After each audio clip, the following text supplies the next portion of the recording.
Especialistas. Quadro Especialistas, e hoje vamos falar sobre reforma trabalhista com meu amigo Dr. Márcio Bertocco. Dr. Márcio, bom dia. Bom dia, Antônio Cláudio, bom dia, ouvintes da rádio, é sempre um prazer estar presente aqui com vocês. Dá pra gente falar com toda a calma, toda a tranquilidade e segurança em reforma trabalhista, ou ainda vai levar um tempinho pra gente entender todo esse processo, hein, Dr. Márcio? Nossa, olha, é um assunto que vai ser espinhoso, né? Ele vai ter um bom prazo para adaptação, né?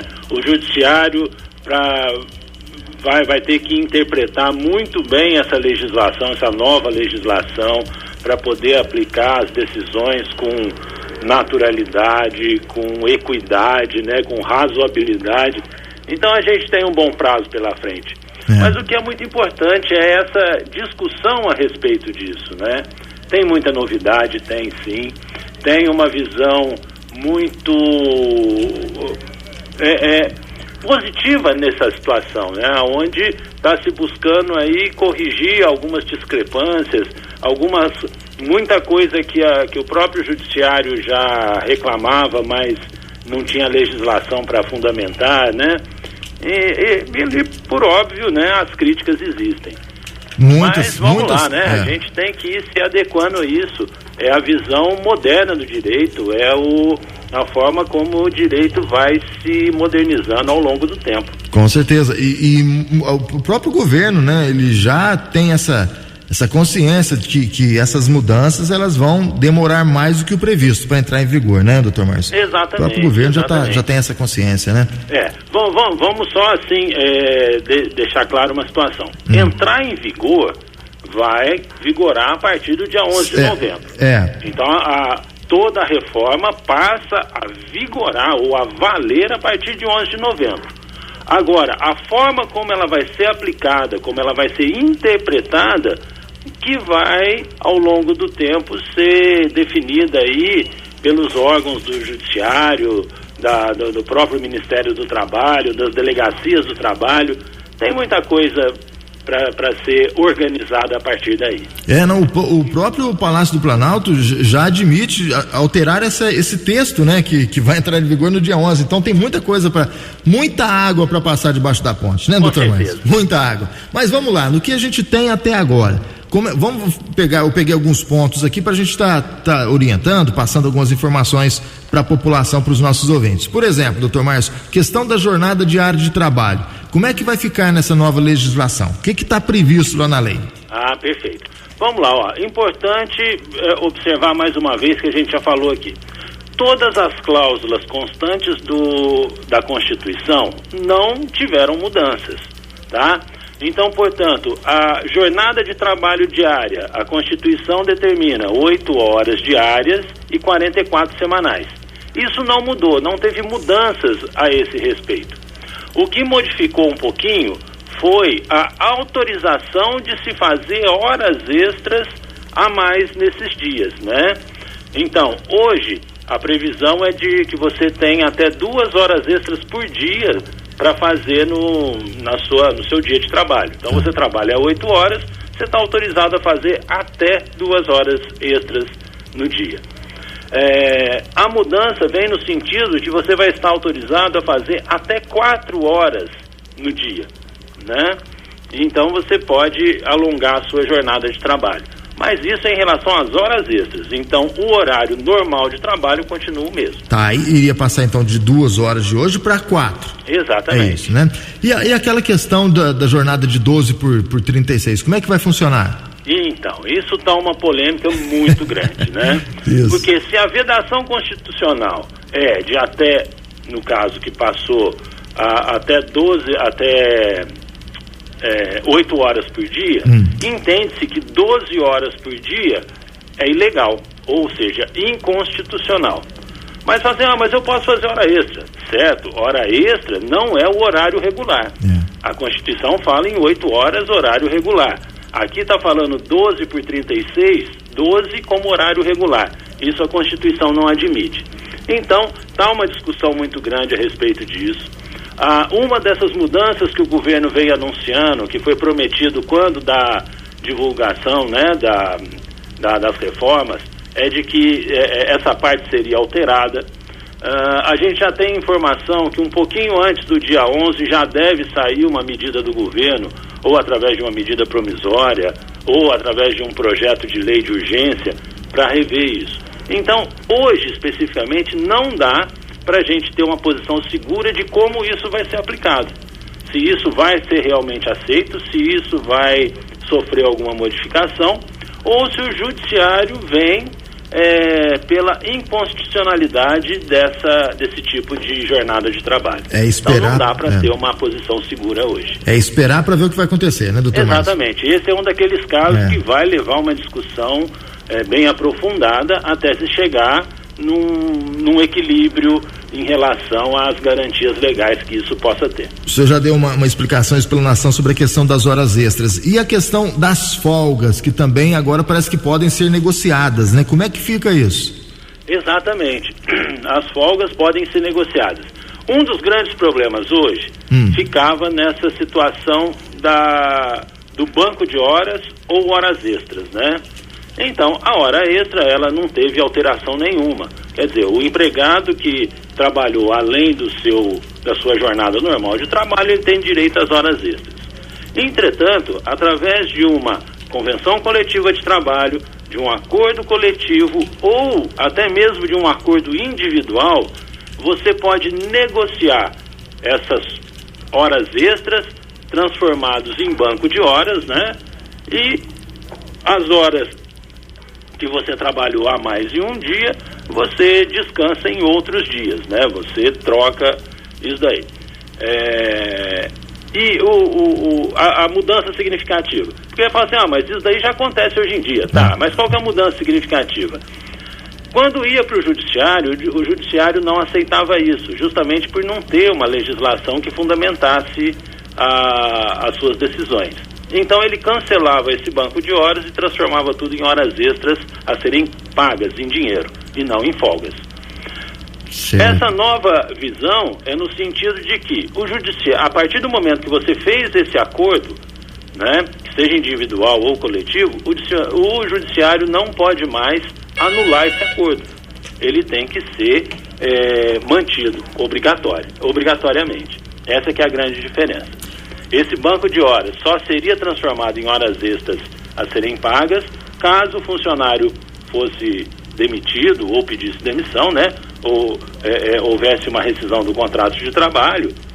E aí sim, como ele não tem como compensar essas horas seriam pagas. Entendi. Doutor Márcio, o senhor já participa comigo aqui há acho que mais de 2 anos já do programa. Sim. E muitas vezes apareceram perguntas aqui. Pergunta para o doutor Márcio se eu posso parcelar as minhas férias. Por exemplo, se eu posso tirar 10 dias hoje e 20 dias no final de ano. Ou se eu posso pegar 15 dias agora e mais 15 dias durante as férias dos meus filhos. E isso agora está previsto nessas mudanças, né? A questão do parcelamento das férias. Isso também vai mudar, né? Isso também. Foi uma autorização agora para poder fazer esse parcelamento. Porque não podia, né? Só para a gente fazer um comparativo, né? Sim. Hoje, né, a atual legislação, ela não autoriza o parcelamento de férias. O que ela autoriza é você vender até 10 dias de férias, ou seja, você troca o seu descanso por 10 dias de trabalho e recebe por eles. E tira 20 dias de férias. Esses 20 dias a cargo do empregador. O empregador que define qual o período que você vai tirar férias. Essa é a regra de hoje. Isso. A nova regra o empregador ainda tem também a prerrogativa de determinar qual o período que você vai sair de férias. Mas dentro de uma programação você pode organizar quais os períodos que você pretende sair e em comum acordo com o empregador você consegue essas folgas. A gente já falou aqui de negociação de folgas, de negociação e de acordo, né, de diálogo com o patrão nessa questão do parcelamento de férias. E essa palavra acordo, ela está muito presente nessa nova reforma aí. Inclusive, os acordos terão uma importância muito grande, né, doutor Márcio, nessa nova legislação trabalhista. Exatamente, é o que a gente estava falando. Os acordos agora firmados, eles terão uma força muito grande. Porque o judiciário não pode mais simplesmente vir e falar, não, esse acordo eu não reconheço, anula. E tudo aquilo que foi acordado tem que ser desacordado, né? Tem que não pode valer mais e geralmente gerava prejuízo para ambas as partes. Tanto para o empregador, que teria que desembolsar mais dinheiro, quanto para o empregado, que às vezes estava pleiteando até uma folga, que não poderia tirar. Então agora a reforma visa isso. O judiciário, calma, vamos fazer prevalecer a vontade das partes e não a imposição de uma delas, de uma terceira parte, que seria o judiciário, tá? Deixando bem claro que eu não estou falando isso de forma de crítica ao judiciário, não, muito pelo contrário. O judiciário sempre agiu legitimamente baseado na legislação que ele tinha. Então hoje, alguns juízes estão criticando isso, falando, mas a vontade da parte às vezes ofende Constituição, tudo. Mas são discussões que serão movimentadas a partir daqui. Com o tempo. O que o legislador previu, né, nessa situação específica dos acordos, é o quê? É o que a gente vê no dia a dia. Patrão e empregado entram num acordo para dar um benefício maior para eles. Então, esse acordo vai ter uma força legal, ou seja, o judiciário não vai poder anular porque ele quer anular, né? Ele vai ter que respeitar esse acordo.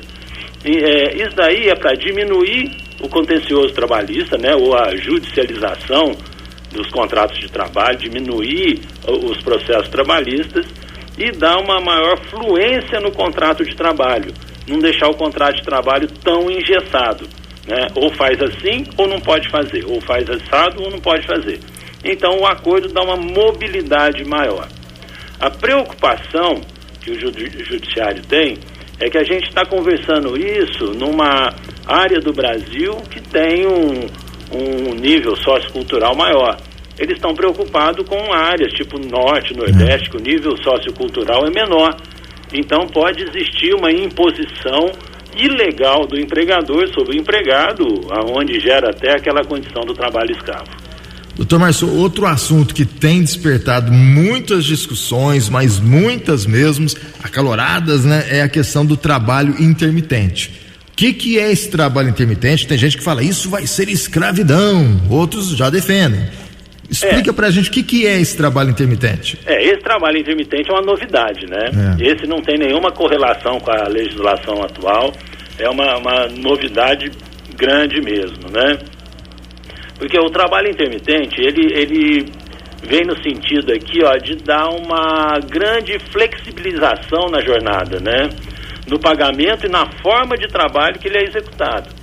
Né? O trabalhador, o empregado vai ficar à disposição da empresa, havendo alternância de períodos de prestação de serviço e de inatividade. Ou seja, ele trabalha um período e outro período fica sem trabalhar, né?